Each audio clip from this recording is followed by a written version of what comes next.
ചോദ്യപേപ്പർ ചോർച്ചയെ തുടർന്ന് NEET UGC പരീക്ഷ റദ്ദാക്കിയതിനെതിരെ SFI കോട്ടയത്ത് നടത്തിയ ഹെഡ് പോസ്റ്റ് ഓഫീസ് മാർച്ച് അക്രമാസക്തമായി. പെൺകുട്ടികളടക്കം പ്രവർത്തകർ പോസ്റ്റ് ഓഫീസിന് സമീപം പോലീസ് വലയം ഭേദിച്ച് ഓഫീസിലേക്ക് ഓടിക്കയറി. ഇവർ പോസ്റ്റ് ഓഫീസിന്റെ ഗേറ്റും തകർത്തു. തുടർന്ന് പ്രവർത്തകരും പോലീസും തമ്മിൽ പിടിവലിയും വാക്കേറ്റവും ഉണ്ടായി.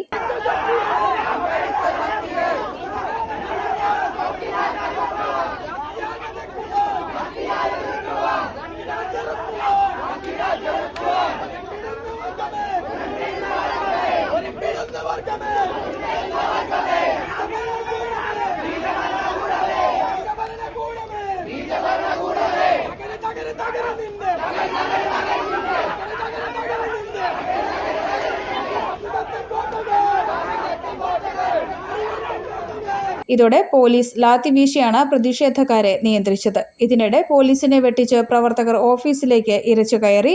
തുടർന്ന് പ്രധാന കവാടത്തിലിരുന്ന് മുദ്രാവാക്യം മുഴക്കി. കേന്ദ്ര കമ്മിറ്റി അംഗം ടോണി കുര്യാക്കോസ് സമരം ഉദ്ഘാടനം ചെയ്തു. കേന്ദ്ര ഗവൺമെന്റ് ലക്ഷക്കണക്കിന് വിദ്യാർത്ഥികളുടെ ഭാവി അനിശ്ചിതത്വത്തിലാക്കിയെന്ന് ടോണി കുര്യാക്കോസ് ആരോപിച്ചു.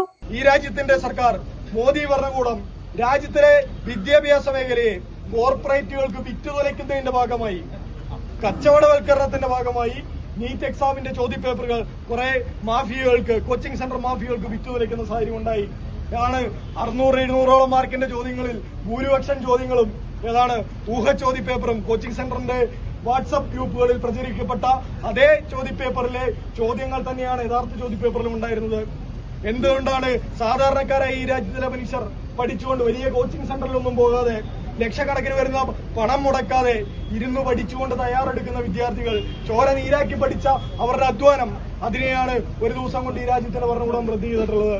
തുടർന്ന് സമരക്കാരെ നീക്കാൻ പോലീസ് ശ്രമം തുടർന്നു. ഇതോടെ പ്രവർത്തകരും പോലീസും തമ്മിൽ ഉന്തും തള്ളും ഉണ്ടായി. തുടർന്ന് ബലം പ്രയോഗിച്ച് പോലീസ് പ്രവർത്തകരെ പോലീസ് വാഹനത്തിലേക്ക് മാറ്റി. News bureau, Kottayam.